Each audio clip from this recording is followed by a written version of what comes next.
Hey, welcome to Business Breakthroughs. I'm your host, Neal Dipentino. We had a guy on our show a couple weeks ago, and we had some great conversations, and so much so that I thought, I think this guy needs to come back and have some additional, talk a little bit more, have some additional conversation with him. Some of the insights that he has comes from, a great background in sales and marketing, as well as, he markets himself very well. So much so that he's actually created an academy to help other people with their businesses. Our guest today is Kevin Dunlap, back again, founder and lead trainer for Optimal Performance Academy. Kevin, welcome to the show. Well, it's good to be here. And thank you for having me back on the show. Absolutely. So you haven't changed much since the last time we talked. Yeah, Hopefully you look exactly the same. Yeah, I think you might look a little better. I like that shirt better than the last one you had. So that's cool. Okay, cool. Yeah. Yeah. My beard got a little wider. My hair, I've lost a couple more, but it is what it is. Yeah, I think I probably got a haircut myself too. Well, yeah, no, haircut looks really good. So let me ask you a quick question here. So when you got your haircut, was it done like by a real live person, or was it done through some kind of robotic type thing? Because everything is kind of going. I get I think it's size 2 or size 3 razor on the side, and then it's actually scissor cut on the top. So physically, Nice. a person has to do it. Great. I put a bowl on top of my head and just take the trimmers and go right around. So it's the old So Jethro Bodine type. thing. Yeah, a little vacuum. My mom actually bought one of those things she saw on TV one time. And it's like a comb. You ran it through your hair. And that's why this is like this, because this was like in seventh grade. She pulled all my hair out and it wouldn't grow back. So yeah, but I do remember the vacuum thing. That's pretty funny. It's that you're bringing that up just, kind of brings us to today's subject. We're going to talk a little bit about AI and emerging technology. I can't tell you how much I love like Chat GPT. Now I don't use it as a cheat. I write my own stuff. I use it, to really more or less improve, my grammar when I'm writing something, or, I might look at it and say, I'm going to send out an email to somebody or a text or whatever, and it just doesn't look quite right to me. So I'll plug it into chat and let them do some improvements for me from one side. So I admit it, I do. But you are becoming quickly a kind of an expert in the AI world, and you've actually written a recent blog about it. So why don't you tell us a little bit about what you've got going on with AI? Well, I think right now, if you're not embracing AI into your business yet, then you're going to fall behind the times. You're going to run out of business, and that's just my honest opinion. Just as a segue into this, I was going to say, let's say for an example, a few years ago, if you owned a bicycle shop and you love selling bicycles to your clients. You love the look in their face, them actually getting that new bike. But then this new thing comes on. It's called the internet. And he's like, oh, that's just a fad. Nobody's going to buy something through the mail. They have to go to the store and buy it. The thing is, if he did not incorporate the internet into his business, he would have gone out of business. Now, today, we have this new, I would not call this a fad. We have this new technology that is here to stay.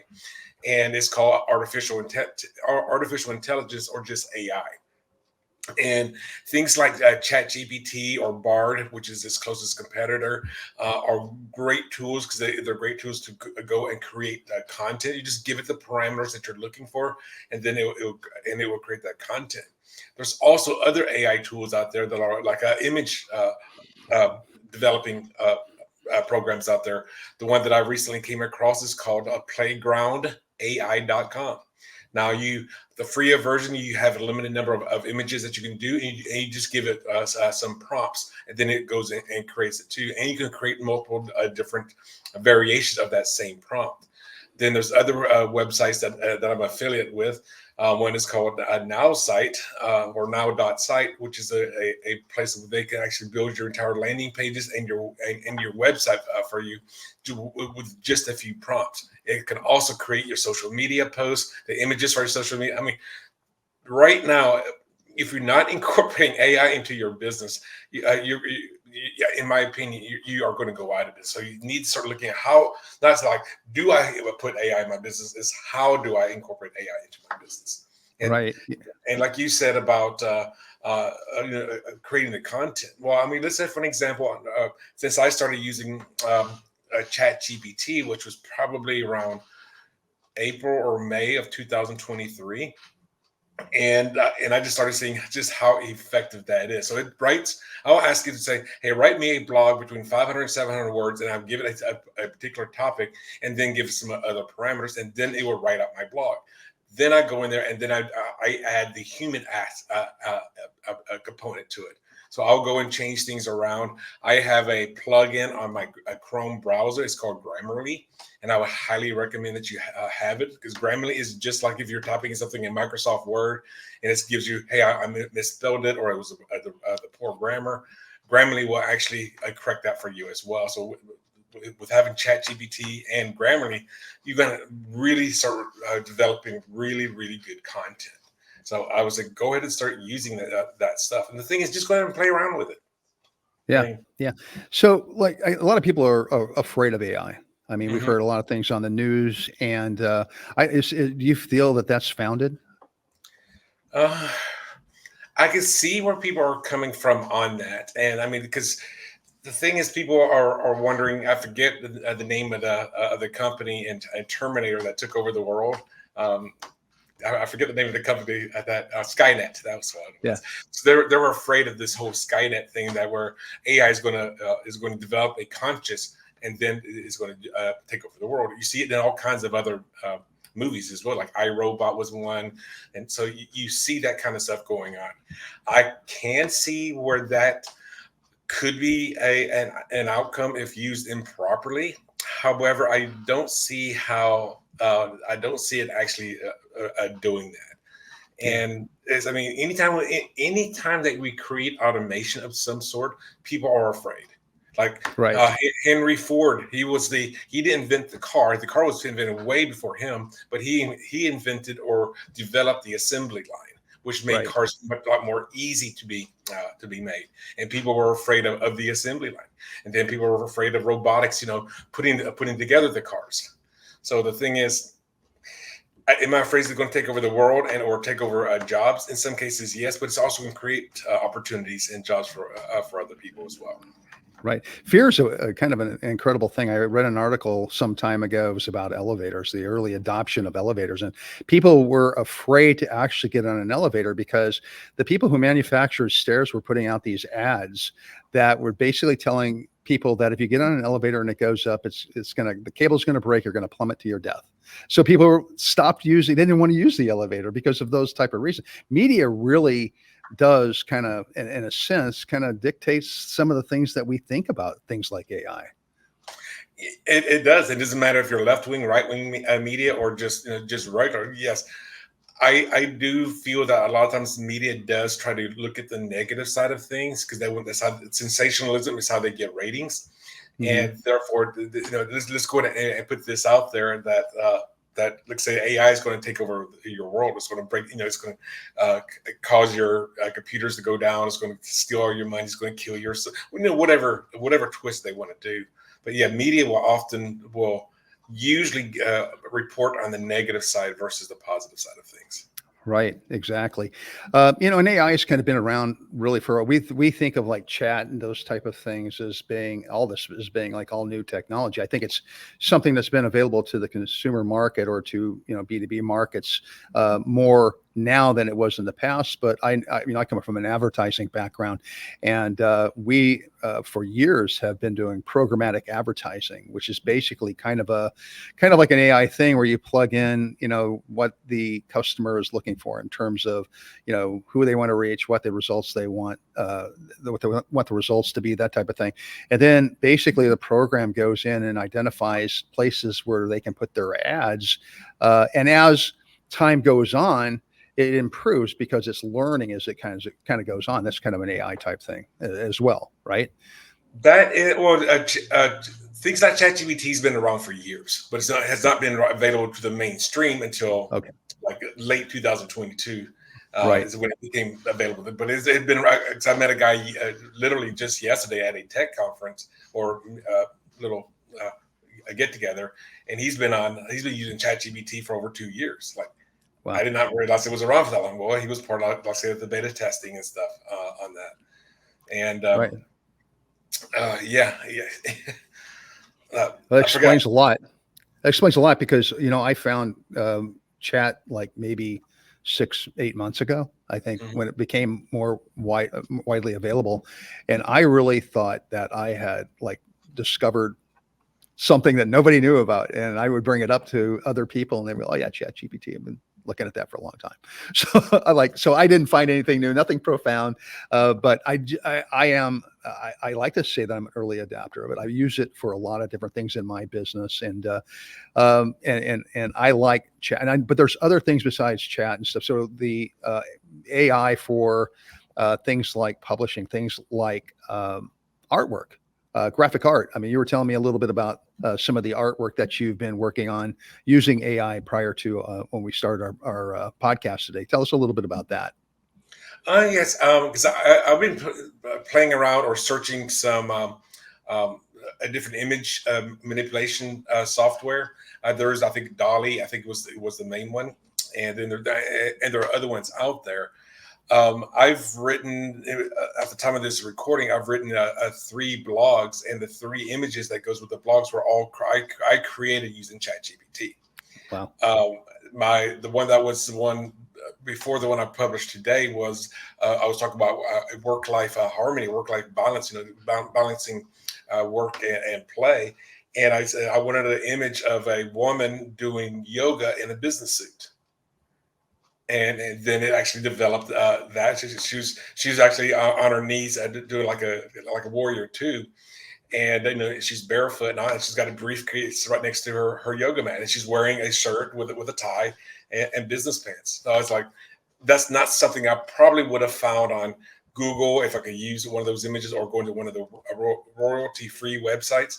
That was so specific that I probably couldn't find it. Wow.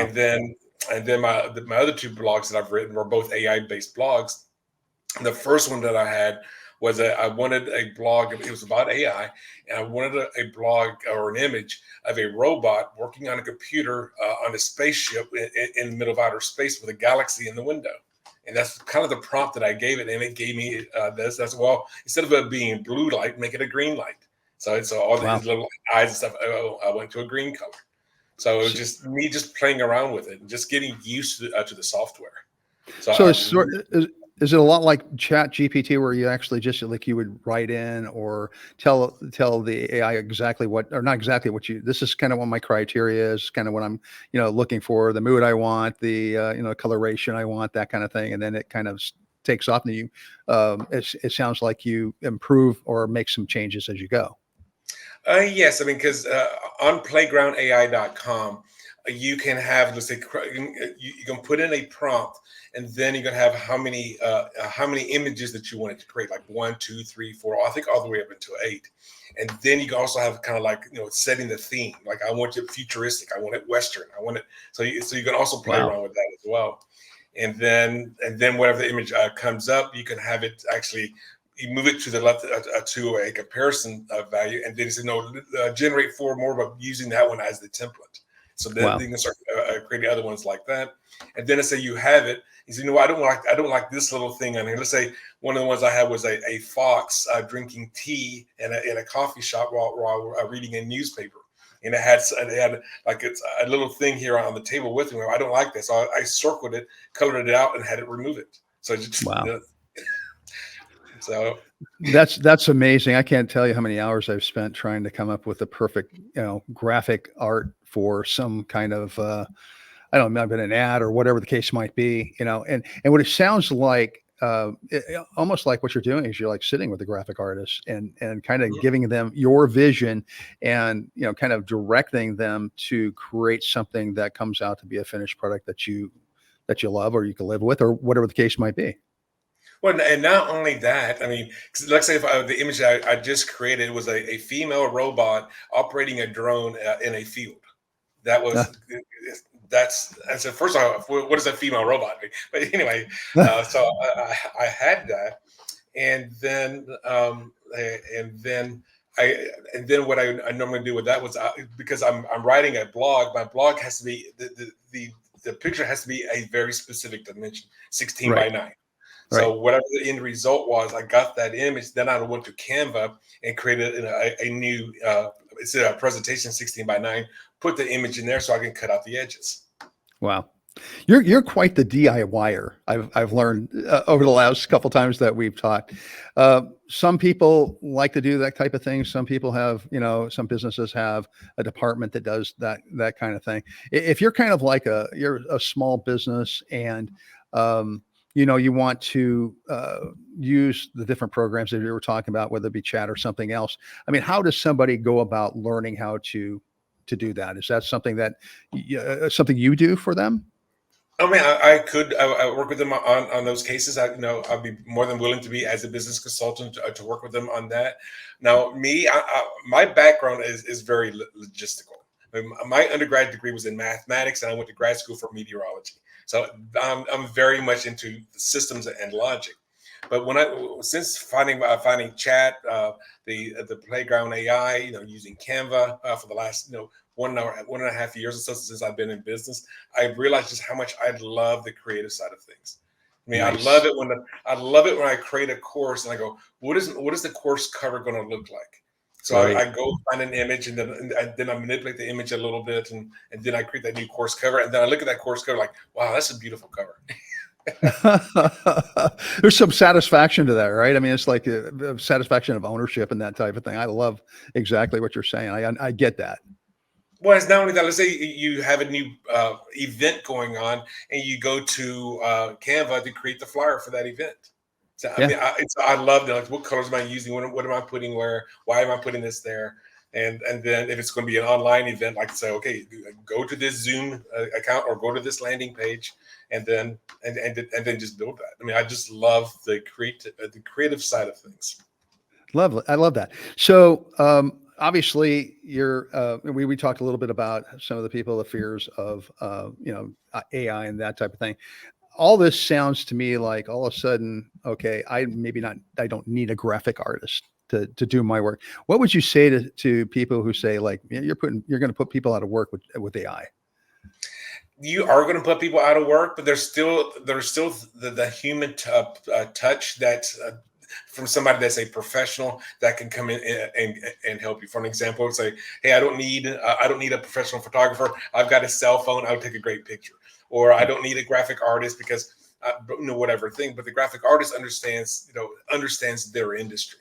Right. So I mean, yes, you can do something that's passing, that you could that's workable.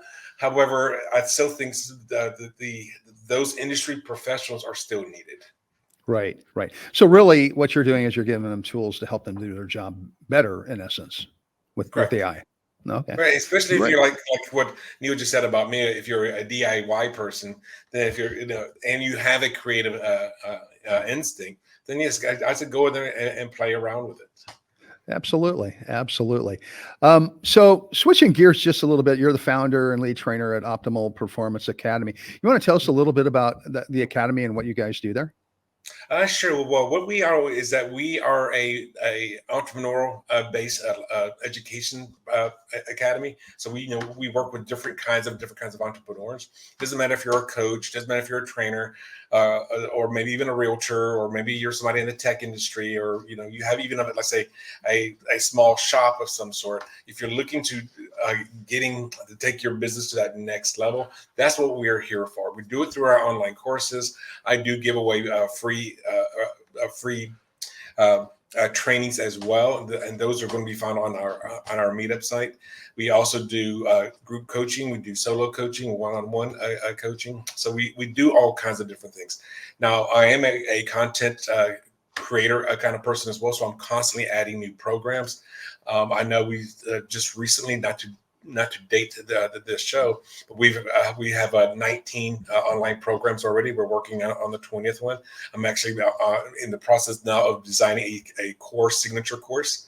So this is going to be, when we're going through the coaching program, you will have the core course as well. So I'm just now starting to outline that out. And yeah, that is exactly what you do. So if you want to take your business from where it is now to maybe say 5,000 a month or 10,000 a month, my goal is to help 1,000 people break the 6-digit figure in 1 year. So, No, and that's then awesome. take me beyond that. That's awesome. I'm going to have to get a taste of that at some point in time because I would like to break that figure as well. So, outstanding. Hey, this has been a lot of fun, a great interview. I've learned a lot about AI, learned a lot about you. I'm so glad that you decided to come back to the show. We're definitely going to have you back another time, maybe later on down the road. As these things change, as you add new courses, as technology changes, it seems like you're a guy that stays on top of that type of thing and just a wealth of information. Oh, thank you. I'd love to be back, and I'd love to help any of your listeners out. Fantastic. So, Kevin, to get in contact with you, how would our listeners go about doing that? Well, the easiest thing to do is just go to our website, because on our homepage on our website, we have how you can schedule a 30-minute or even a 45-minute discovery session with me. You will see our programs and stuff on there as well. Our website is at www.optimalperformanceacademy.org. I'll say that one more time, www.optimalperformanceacademy.org. Fantastic. Well, Kevin, thank you so much for being a guest on Business Breakthroughs. And that's our show for today. So thrilled that you all could be with us today. Business Breakthroughs is sponsored by Titan Digital. Check them out at titandigital.com and check out all our great hosts on Small Business Delivered. The Small Business Delivered Network is at smallbusinessdelivered.com. Again, thanks so much for being with us. Hope you have a great rest of the day. Take care. Bye-bye. Thank you.